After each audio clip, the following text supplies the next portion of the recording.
नमस्कार दोस्तों। आज का टॉपिक है कि बहुत से लोगों को बहुत जल्दी जल्दी जुकाम, खांसी, नज़ला और सर्दी की प्रॉब्लम्स हो जाती हैं। इन समस्याओं से हम कैसे बचें, इसका आज योग के द्वारा चर्चा करने जा रहे हैं। अगर हम अपना इम्यून सिस्टम स्ट्रांग कर लें, अपने लंग्स यानी फेफड़ों को स्ट्रांग कर लें, तो हम इन समस्याओं से बच सकते हैं। तो अब बात आती है कि हम कैसे अपने इम्यून सिस्टम को स्ट्रांग करें। उसका योग में उपाय है कि हम ऐसी क्रियाएं करें जो हमारे लंग्स को लाभ पहुंचाएं और अपने लीवर को लाभ पहुंचाएं। बहुत से लोगों को तो जहां मौसम बदला, जुकाम खांसी की समस्याएं हो जाती हैं।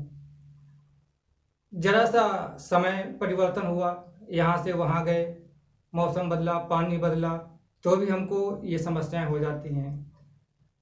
यानी सर्दी से वो जल्दी चपेट में सर्दी की आ जाती हैं। कुछ लोगों को बहुत एलर्जी की समस्या होती है, जैसे डस्ट हुई यानी धूल, धूल में इस तरह की समस्याएं आ जाती हैं। कहीं धुआं हुआ तो उस धुआं से भी हमको एलर्जी हो जाती है। किसी को तो क्या बताया जाए कि स्मेल से तक हो जाती है एलर्जी। यानी पुष्पों की अगर महक हो गई तो एलर्जी हो जाती है। और कुछ लोग तो समझ ही नहीं पाते हैं कि मुझे किस कारण ये समस्याएं हो जाती हैं। कुछ लोग सुबह जगते हैं, उनको नाक का बहना, छींकें आना, ये समस्याएं हो जाती हैं। तो आइए चलते हैं कि इन समस्याओं से कैसे बचें। इसमें आज हम आपको बताएंगे कपालभाति की कुछ क्रियाएं, स्टेप बाय स्टेप। कपालभाति तो सभी करते हैं, लेकिन उस कपालभाति को अलग क्रिया के रूप में करना है। और कुछ लोगों को इससे भी बड़ी समस्या हो जाती है कि उनके नॉस्ट्रल जाम हो जाते हैं। जब अगर नॉस्ट्रल जाम हो गए तो हम ये क्रियाएं नहीं कर पाएंगे। तो हम पहली क्रिया के रूप में एक्सरसाइज कर रहे हैं कि अपने बंद नॉस्ट्रल को कैसे ओपन करें। जैसे नॉस्ट्रल जाम हो गए, इसको ओपन करना है, खोलना है, तो हम पहले गहरी सांस लेंगे और गहरी सांस लेकर के अपने दाहिने हाथ से अपने नॉस्ट्रल को बंद करेंगे और मुंह को फुला लेंगे इस प्रकार से। और जो अंदर हवा ली है, वायु का प्रेशर होगा वो कान की तरफ होगा। तो इससे हमारे बंद नॉस्ट्रल ओपन हो जाएंगे। किस प्रकार से?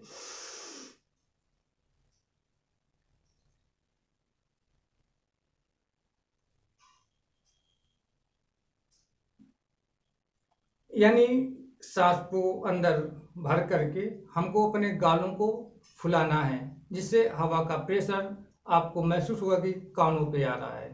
तो ये अपने बंद नॉस्ट्रल ओपन हो जाएंगे। इसमें दूसरी क्रिया कर सकते हैं, गहरी सांस लेकर के और अपने गालों को प्रेस करना है, चलाना है।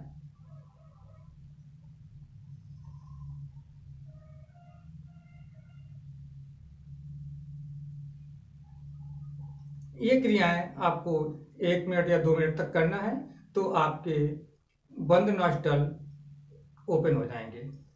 जब ये ओपन हो जाएंगे तब हम क्रियाओं को करने के लिए तैयार हो जाते हैं। आइए चलते हैं पहली क्रिया कपालभाति की। तो हम यहाँ पर पहले सुखासन या पद्मासन में बैठ जाएंगे।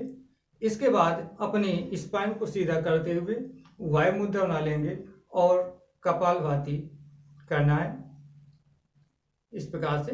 जैसे हम खांसते हैं तो खांसने में अपने अंदर की वायु को मुंह से बाहर निकालते हैं, लेकिन कपालभाति में मुंह बंद रहेगा और जो अंदर की वायु होगी वो नॉस्ट्रल से बाहर आएगी।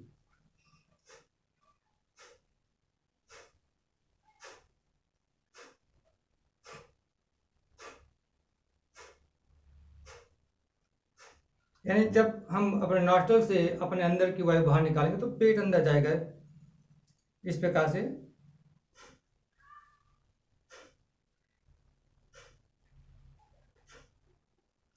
तो ये आप काउंटिंग करते हुए 25 या 30 टाइम तक इसको करें।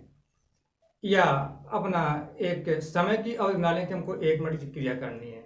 1 मिनट में लगभग ये 60 बार हो जाएगी। ये आपको करना है। इसके बाद इसी कपालभाति क्रिया की दूसरी क्रिया है, आप दाहिने हाथ से अपने अंगूठे से दाएं नॉस्ट्रिल को बंद करेंगे और इसी नॉस्ट्रिल से अपने अंदर की वायु को बाहर निकालना है कपालभाति क्रिया के रूप में।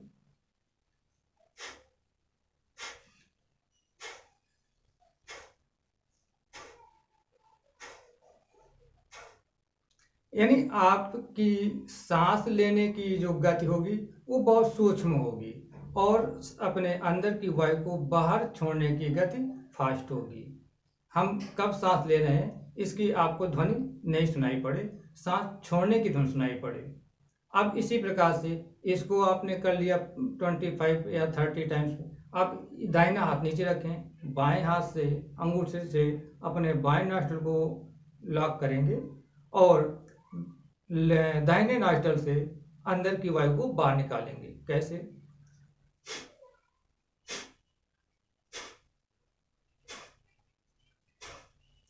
यानी जब अंदर वायु ली जा रही है तो उसकी जो साउंड होगी वो साइलेंट रहेगी और जब हम अंदर की वायु को बाहर निकालते हैं तो फोर्स के साथ निकालेंगे, उसमें साउंड होना चाहिए। तो ये आपकी 3 क्रियाएं हो गई। अब इसकी लास्ट क्रिया आपकी होगी, यानी चौथी क्रिया, दाहिने हाथ से नॉस्ट्रिल से दाएं नॉस्ट्रिल को बंद किया अंगूठे से और यहाँ से आप अपने अंदर की वायु निकालेंगे। फिर अंगुलियों से बाएं नॉस्ट्रिल को लॉक कर लेंगे, बंद कर लेंगे। अब राइट से यानी दाहिने तरफ से अंदर की वायु को बाहर निकालना है। कैसे?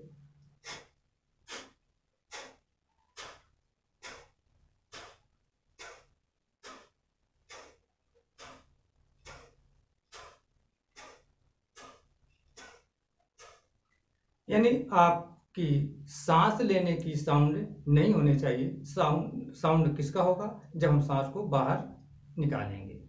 तो इस प्रकार से 4 क्रियाएं हो गई। ये अपने इम्यून सिस्टम को बढ़ाएंगी, अपने लंग्स को मजबूत करेंगी, जिससे हम बार बार सर्दी जुकाम और खांसी नज़ला के से प्रभावित हो जाते हैं। तो हम इन समस्याओं से बचते रहेंगे। बहुत आसान क्रिया है, आवश्यकता है कि हम इनको समय के साथ करें। जैसे जैसे आपका अभ्यास होता जाए इन क्रियाओं को बढ़ाते जाएं। एक बार आप फिर से देख लें। पहले आप बंद नॉस्ट्रिल को कैसे ओपन करेंगे, गहरी सांस और नॉस्ट्रिल को लॉक करके बंद करके पूरा प्रेशर वायु का आपको फेस पे देना है, जिससे आपके बंद नॉस्ट्रिल ओपन हो जाएंगे। दूसरी क्रिया कर सकते हैं आप गहरी सांस लेके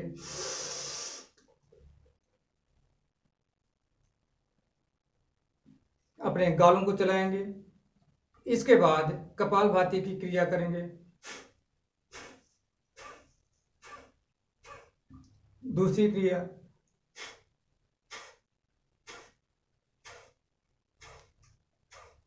तीसरी क्रिया,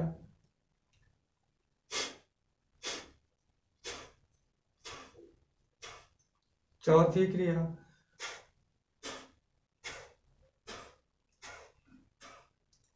अगर आपने अपनी सांस लेने की साउंड कर दी तो कपालभाति बन जाती है। किस प्रकार से?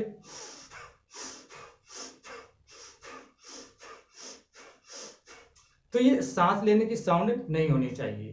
तो ये आप ये क्रिया करें। आप बार बार जो सर्दी जुकाम से प्रभावित होते हैं आप सुरक्षित रहेंगे। इसी में आपका एक घरेलू नुस्खा दिए जाते हैं लास्ट में। आप इस नुस्खे को भी अपनाएं और अपने आप को अच्छा स्वास्थ्य प्रदान करें। आप किसी भी प्रकार से कैंचीनुमा पैरों की आकृति बनाएं और इसमें गुनगुना सरसों का तेल हो या बादाम का तेल हो, अपने हाथ में लेकर के या तलू में लेकर के इस प्रकार से मालिश करें। इसको हम रफ थेरेपी भी कहते हैं। जब मालिश करेंगे तो अपने शरीर में ऊष्मा पैदा होगी। ये आप 5 मिनट तक करें। इसके बाद सॉक्स यानी मोजे पहन करके आप सुबह है तो अपना कार्य करें। अगर इसको शाम को भी करें सुबह भी करें, दोनों टाइम करें। और अपने सॉक्स या मोजे पहन के आप अपनी चैन की नींद ले सकते हैं। आप इन क्रियाओं को करें और अपने जल्दी जल्दी सर्दी जुकाम खांसी नजला से बचे रहें। इन्हीं शुभकामनाओं के साथ मिलते हैं आपको अगले वीडियो पे। तब तक के लिए आप खुश रहें, मस्त रहें, सदा स्वस्थ रहें। इन्हीं शुभकामनाओं के साथ नमस्कार, जय हिंद। अधिक से अधिक आप वीडियो को लाइक भी करें और शेयर भी करें, अधिक से शेयर करें ताकि ये सभी लोगों को ये वीडियो प्राप्त हो और वो लाभान्वित हों। नमस्कार, जय हिंद।